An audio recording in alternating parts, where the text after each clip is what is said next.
everybody, and welcome to the Faitheism Project Podcast, Season 2, Episode 17. Can you believe it? My name is Alan Katz, and I have always been, grateful is a good word, to describe how Hebrew school made me the atheist I am today.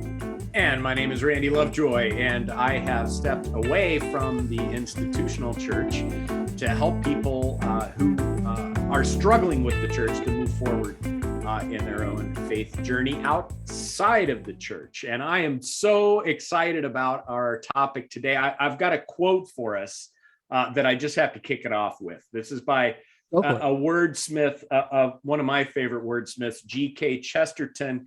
He has a biography of William Blake. And on page 2 of his biography, he says this: "Every word we use comes to us colored from all its adventures in history." And so we're going to be talking about 5. Is that how many you have? I have 5 words out of a million that we would love to talk about.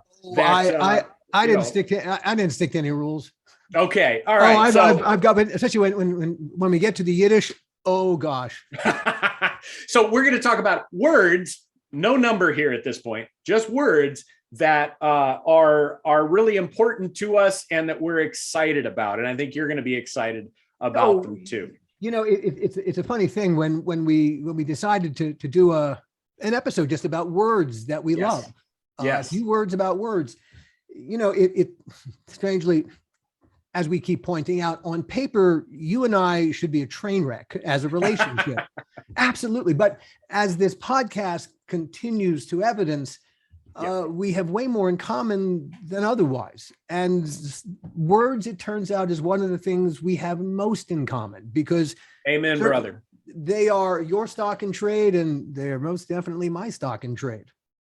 And it's kind of fun that one of the things we've both already realized just in our discussion before we started is that we're also going to be crossing some of the lines of English in this as well, which is wonderful. And I just say hallelujah, you know, because that's one of those words that's shown up in English, but it was not English. I can guarantee you the derivation of that word was not some English people that came up with it.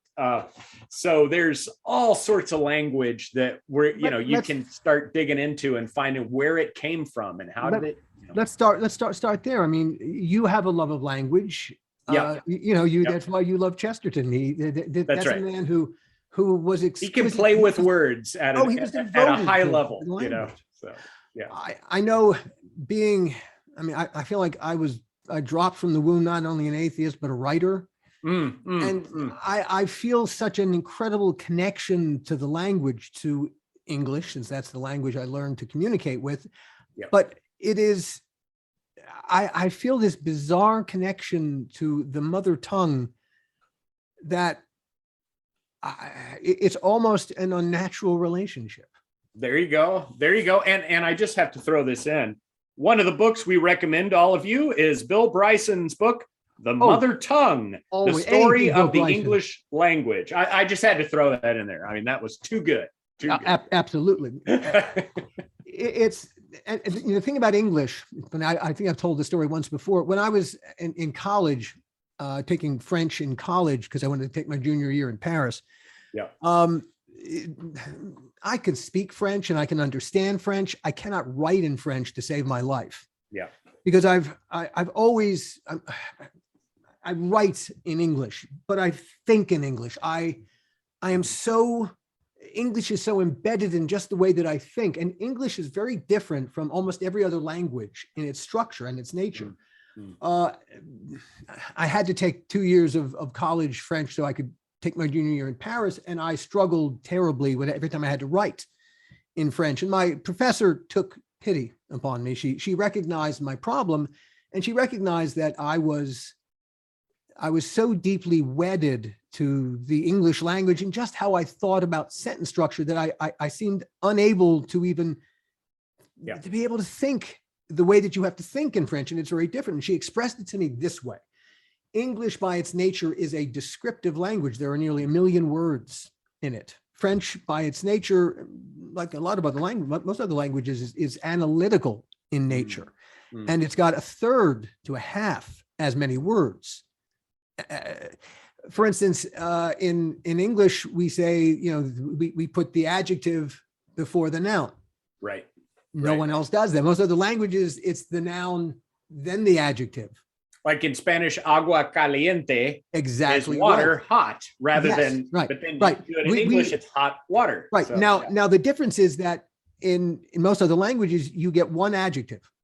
And, and then you can add to them, but you can't pile on. In English, before I get to what kind of water it is, the hot, scalding, impenetrable, higher than a mountain, I could go on and on. You can build on that. Yeah. I hadn't thought of that. It's strange. We think differently because English makes us think in a particular way, whereas how we express ourselves kind of forces us how to think so that we can, so that it meshes nicely. That one of the things when I was living in Latin America and learning Spanish, but starting to use it a lot with all my interactions. Yeah. There was a time, and we've been told this, but there was a time where eventually I had a dream in Spanish. And they said that's a major, milestone. Now, of course, since moving back here, I haven't dreamed in Spanish at all because I'm not using it as much. But it was one of these, but it just, to me, kind of moves that idea that you have to immerse yourself in a language for a long period of time for it to even show up in your dreams. And because it's a different, it's a different way of thinking. It's not just letters and words and, I can use these or these. It's like, no, it's much more grounded in reality. And one other one, just language thing that I wasn't in a particular, I was trying to learn this language called Tsonga, Tsonga, in Southern Africa. And I wasn't there long enough to get a good handle on it. But step one was just sitting and listening to somebody speaking it and being able to tell when one word ended and another one started. And it took a long time to even get there because all I would hear was all these syllables, but I had no idea when one started or ended or whatever. And just as a bonus on that one, the front of the word for them changes.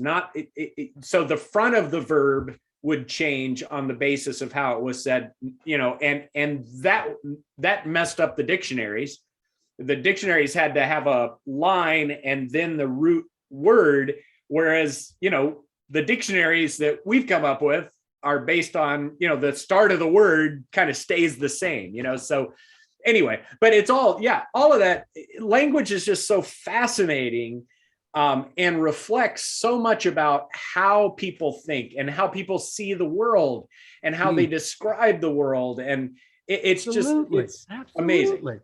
Yeah. It's funny when we get to Yiddish, that will be so true. That's so true of Yiddish. It the words, the vocabulary of Yiddish reflects a certain worldview. That's. Yes. But we will get there. All right. So you want to go for it? What's your? You got a first one? Well, like I said, I in terms of words that I just love. I love the word bliss. Yeah. I walk around in a perpetual state of bliss. That's me using it in a sentence, but it's also it's badly in a sentence. That didn't tell me what it means. No, I ever since, I hit bottom and bounced and suddenly, as I've said on this podcast before, I was born again, not in a religious sense, but in a life sense. And ever since that moment, and I conquered my depression and came to grips with the thing that was causing me so much psychic pain. I suddenly bliss, and the word itself, bliss. Yeah. That's, totally. And that's, that onomatopoeia idea of a word that sounds like its meaning. It seems like it would be wrong if bliss was another syllable or two. It's like, no, that wouldn't work. It's got to be just as long as it is. It would be too complicated. And the S. That's right. At the end, you can kind of hold it drag it on for a little bit. And that, yeah. Well, you almost don't see it fade over the horizon. That's right. That's right. Well, and kind of my favorite onomatopoeia kind of word is zephyr. I just love great word. The zephyr, desert wind. Yeah. And then it's got this really cool Y in it, being ZEPHYR, which just makes the Z and the Y with the PA. I don't know. Somehow it just looks cool as well. But and then it's got kind of its own history, as well. But here's an Alexander Pope poem where he says, "And softened sound along the waters die, smooth flow the waves, the zephyrs gently play." But it just that word zephyr, it's just fun to say. It sounds to me a lot like what it is, and it's just a cool word. So that was one on my list for sure. It's not even English. I mean, where does that zephyr? Well, it's originally from, as far as I can tell, it's originally from Greek Zephyros, which was the west wind, and sometimes it was personified as a god. And then the 14th century in Old English, it was Zephyrus. And then Latin, it's got a version of it. And then French, Spanish, and Italian, it all sounds sort of the same. Zefiro, Zephire, so yeah, it's, and apparently it wasn't until it was in the 1600s that it kind of became a mild breeze that was usually refreshing. Because the original word they think in the Greek, zophos, that became Zephyros, was the west, the dark region, darkness and gloom. But then over time it developed, it became a west wind, and then a mild breeze that's usually refreshing. So it's a cool word, a cool story. If I was painting words up on my walls, that would definitely be one of them just to look at, because I like it. Plethora. Sorry? Plethora. Yes, plethora. That's good. Yeah. What grabs you about plethora? It's just one of those words. I've always liked the word plethora. Yeah. That's a good one. That is a good and useful term. I've got one that's in Spanish that has always caught my attention because it came about when I was living in Mexico. And I was looking for some peanut butter. I was an American kid. I'm like, man, I need some peanut butter. And so I asked him what the word was for that. And there are a lot of Spanish words that are somewhat close to English because they're Romance languages. But I said, so what do you call peanut butter? And they said, crema de cacahuate. I'm like, what? Wait, what? It's like, that's like nothing like, nothing like peanut butter, So and yet. Yeah. And so it turns out that that's from a Uto-Aztecan language, the Nahuatl, it was called, language. And it meant originally it was for cocoa bean. And then, the other cool part of it is then I started to get into, well, how did peanuts actually show up then in the US? And it turns out they were South American originally. Then Portuguese traders took it to Africa in 1502. And then it got to the US through slaves and slave ships in 1700s from Africa. And it wasn't until 1807 that our word peanut was actually put together, and because it had become popular at that point. And then there are two presidents who were peanut farmers. Can you name the two of them, Alan? Well, Jimmy Carter. Yes. There was another one I was surprised by. So it goes back quite a bit further. So. Well, okay, the farmers, I know Jefferson had farming. There you go. You got it. Thomas Jefferson and Jimmy Carter were peanut farmers. So anyway, so there's cacahuate. That's my second word that I just love that word. It's just fun to say. It's got a great history, and apparently it goes back to an Aztecan language. So there you go. All right, I'm throwing two at you because I'm going to pick, because I got for it. So many words to get through. I didn't play by any damn rules. Go for it. Volcanic. Oh yeah. Volcanic, because that described, before I got healthy, that described the rage in my gut better than any other word. And everything about that rage was volcanic. Yeah. And then fatuous. Oh yeah. Oh yeah. That's a good one. Yeah. I'm a Twitter person, and I have, over the course of the many years I've been on Twitter, I've been thrown off a couple of times in my earlier when I said things probably a little hotter than probably I should have. I sort of feel like I'm in an AA meeting or something. Hi, I'm Alan, and I've been thrown off of Twitter. I have gotten wise in my old age. I've been sober for 2 years now. Yes, I have not been kicked off. So. I have learned, it's better to say things in a way that actually the people who are looking to kick you off won't get. So you can use words like fatuous to describe people, and really you can be so much more unkind. Well, I mean, that's the thing. I feel like fatuous, like just in itself, to me, it's like I'm already looking down my nose at somebody when I use that word. It's just perfect for that. It's like, oh, that's rather fatuous. I mean, it's just such a great word for that. I mean, man, and I would think, in a certain kind of script, with a certain kind of character, it's like the perfect thing for them to say.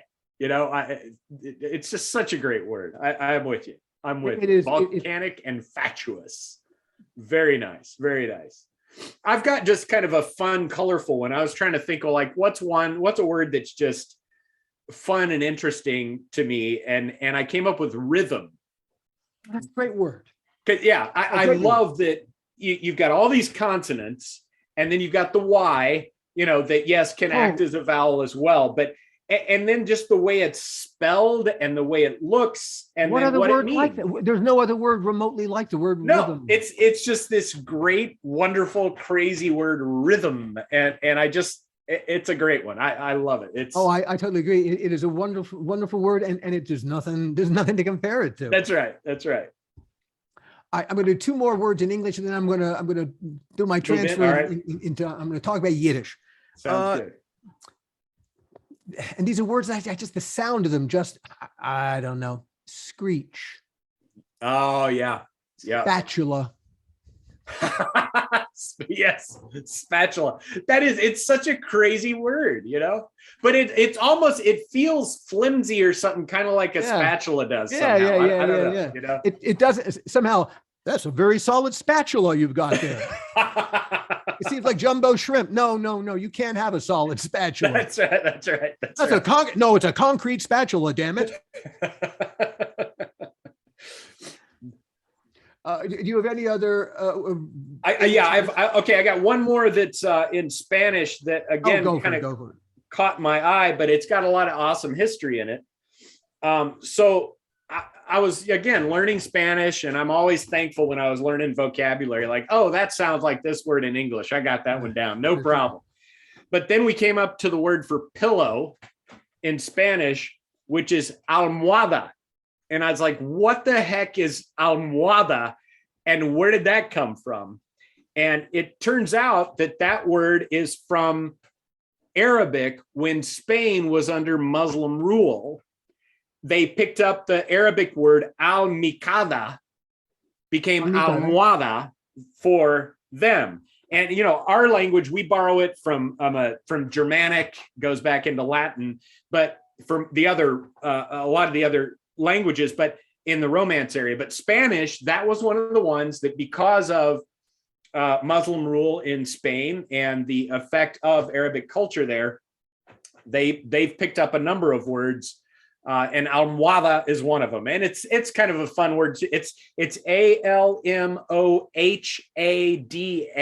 almohada, and so it's one that I've always thought that's cool, and it's got some cool history to it as well. So that's all we ask from our words. Yep, that's right. Now, growing up Jewish as I did, you are inundated with this language, Yiddish. Yep. Yeah. And Yiddish is such a strange language. Well, it's a language of the shtetls and the ghettos. after it really took root and flourished as a vernacular, round about just after the Lateran councils of 1179 and 1215 forbade Jews to live close to Christians. Okay. And that's really about the time when Yiddish suddenly happens, because they're forced to live in tight communities, and they end up evolving a language that's a grab bag of every place that they live or have lived or have been forced to leave. But was it kind of a way to establish an alternate identity to the whatever language? I don't think it was anything anywhere near that deliberate. Okay. So it's just more kind of like you pick up different bits of different languages, different Jewish communities did, and over time it became kind of its own thing. Is that fair? Well, indeed, as any group of communities, even Sure. Tribes of the same overall group, as they spread out across geography and are separated from each other by time and distance, it's not unusual for, hey, this is how you get regional dialects in any language. And it's the exact same thing happened that happened with Yiddish. It became dialects, and it was also heavily influenced by where the Yiddish speaker was speaking, because the big difference between German Jews and Russian Jews. So was the Yiddish different among them, or was it in common? I mean, do you know? Some the Yiddish itself, there were some common words that everyone understood. We're going to come to. I'm going to tell the story of the origin of the word kike.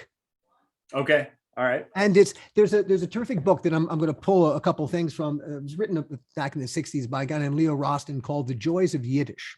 Okay. All right. And it was a terrific book. It was a bestseller on the New York Times bestseller list.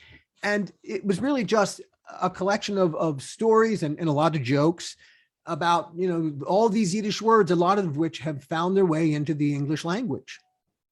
And, just as for instance of how just words that everyone suddenly, some of them you'll know, and some of them, you might not. Just this is Yiddish words that chutzpah, dreck, diaspora, verklempt, glitch, golem, kibitz, Gollum.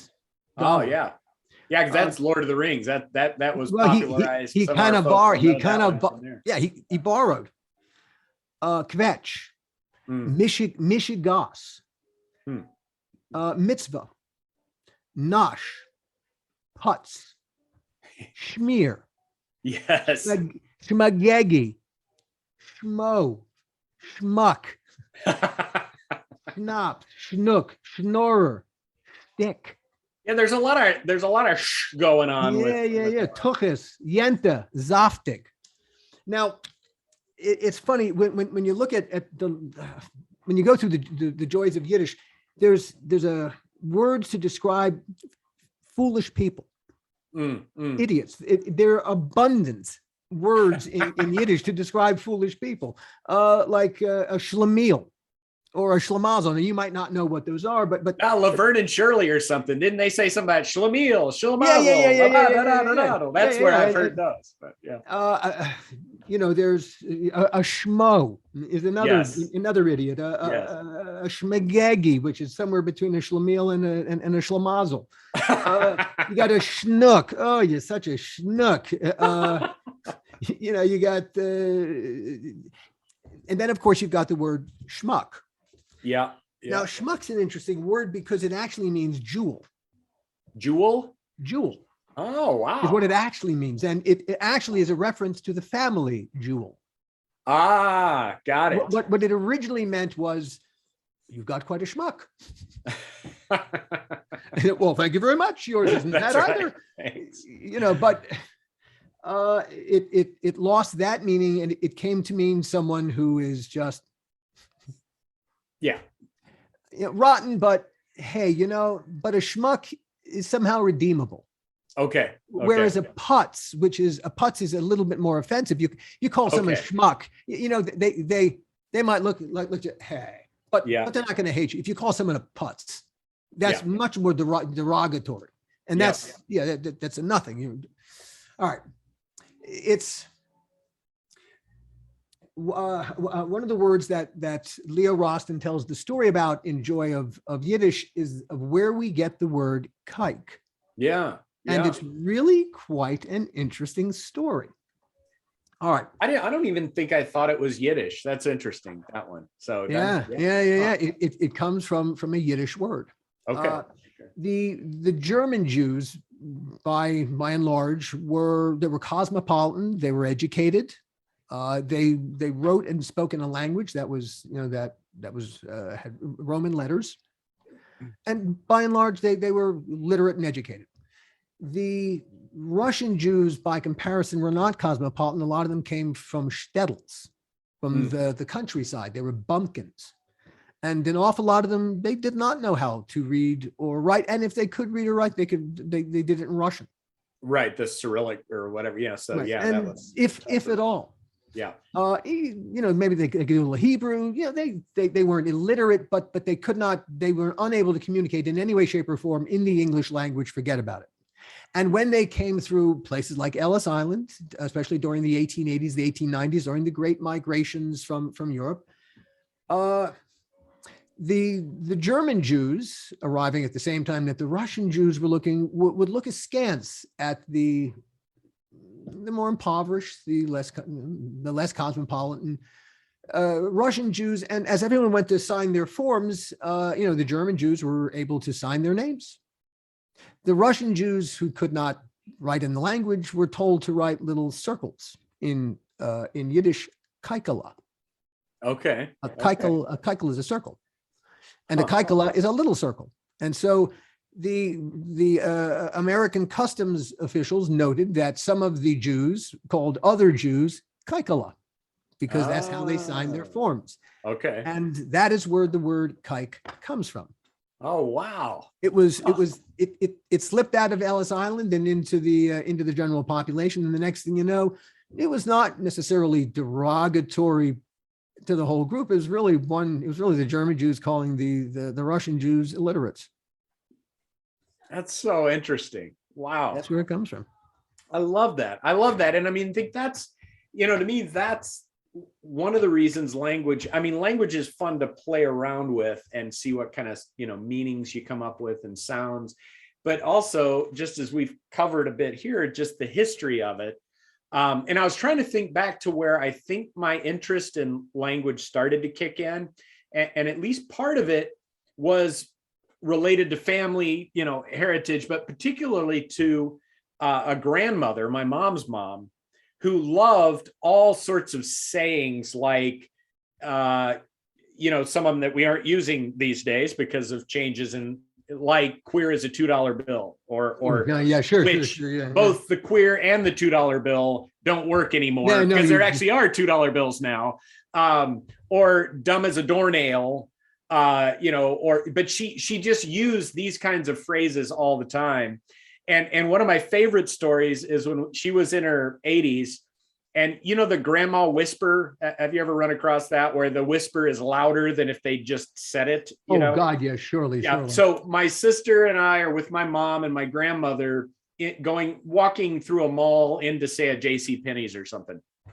And there's a guy, this is in Texas, and there's a guy that comes up with really long handlebar mustache, and cowboy hat, tall guy, a little tough looking, long handlebar mustache. And in a grandma whisper, she says, "Well, he looks like he swallowed a mule and the tail's still hanging out." And my sister and I we were just like, oh my gosh, because I'm totally sure he heard what she said. But at the same time, it was that ability to speak so colorfully about something in a way that's hilarious. It's embarrassing, but also pretty hilarious way to look at the guy's mustache, is as if he swallowed a mule and the tail's hanging out.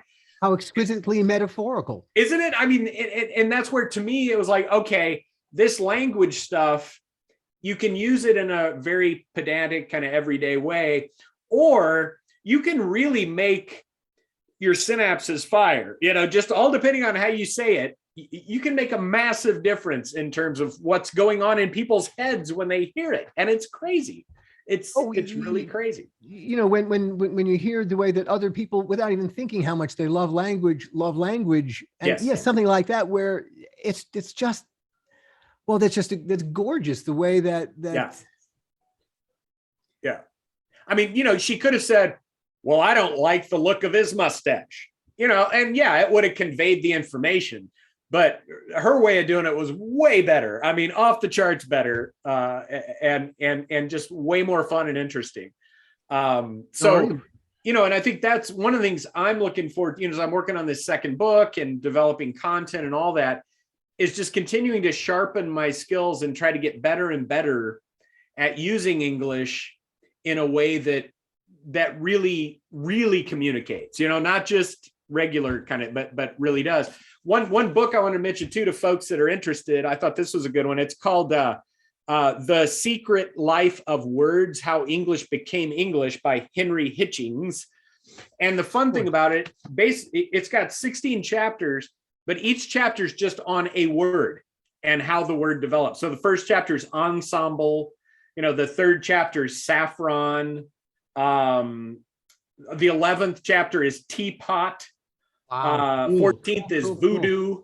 But every chapter in the book is just a story about that word and how it kind of bounced around, kind of like what we're doing here. I think I have to buy me a copy of that. Yeah, it's a great book, and it's just, again, every word that we use, there's all sorts of stuff there that if we stop and think about it and do a little research, we find a whole world. When you contemplate taking us back a million years before we got half decent at communicating vocally, and the first impulse occurred to communicate Making a more complex, noise, a more complex right, idea than a grunt.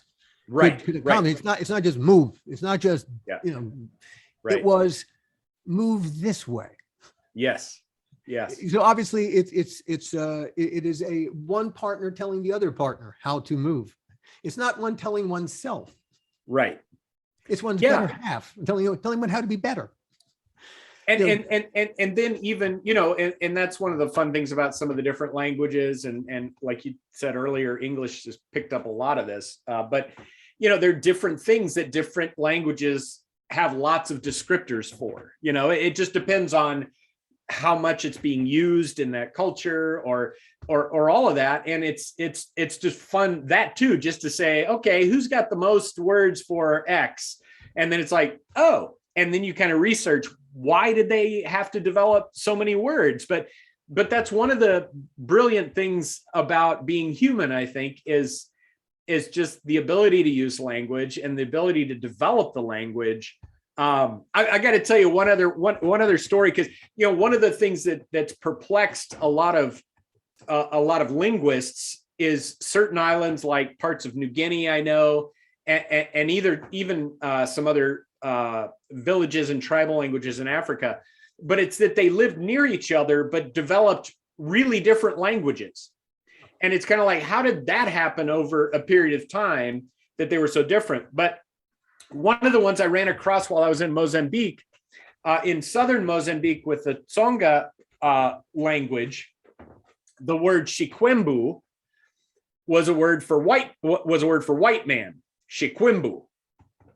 Then when I went to the north of Mozambique, there was a different language that was called Chichewa, which was a totally different, it was still Bantu, which is a lot of the African languages stem back to a thing called Bantu, but it was really different. Like a person that spoke Tsonga, a Mozambican that spoke Tsonga in the south couldn't just go up to the Chichewa speaking Mozambicans and understand what they're saying. It was very different. At one point I was up in the north, and there was not as much contact between the southern Presbyterian Mozambicans and the northern Presbyterian Mozambicans. So I was working with a missionary to help them get to know each other better. And at one point I had some of the leaders from the southern church up in the north, and we went into a worship service, and they started singing these hymns, African versions of hymns, to Shikwembu. And the Mozambicans from the south had this appalled look on their face, because again, Shikwembu was white man in their language, but it turned out that in Chichewa, Shikwembu was God. So they went and they're singing these hymns to the white man, and they're just like appalled until it was like described as, no, you're misunderstanding. In this language, it means God. In your language, it may mean white man, but not here. And so again, just the fascinating things about language that are. It's funny. It's reminiscent in a way. One of my favorite comedy sketches is Abbott and Costello, who's on first. Yes. Yeah. And it comes down to such a simple misunderstanding. Yes. Of one word means one thing to one Yes. person and means something to the other person, and the confusion is profound. Exactly. Yes. like it is in that situation. I'm telling you, who's on first, what's on second, I don't know, who's on third. You know the fellow's name? Yeah. Well, then who's playing first? Yes. I mean the fellow's name on first base. Who? The fellow playing first base. Who? The guy on first. Who is on first? Well, what are you asking me for?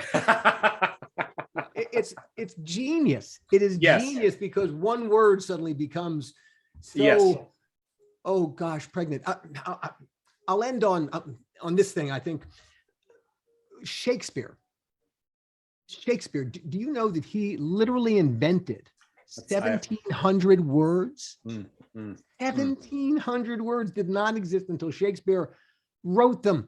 And I'm just looking at the list here. It is ridiculous. I mean, it's like words we so take for granted, like bedroom, critic, downstairs, eyeball, fashionable, gossip, hurry, inaudible, jaded, kissing, manager, obscene, puppy dog, rant, skim milk, worthless, yelping, zany. Well, and I mean, that's, you talk about somebody that knew how to use language. I mean, it's like, oh my gosh, that's a gift that, and I did just a fun little factoid related to that is John Wycliffe, who in the 1500s did the first English translation of the Bible. He came up with the word scapegoat. It didn't exist before that, but he translated it and just put scape and goat, escape and goat. He put those together into a word and it became a part of the English language. So again, I love those kinds of stories as well. I didn't realize that scapegoat, I think it's called a portmanteau.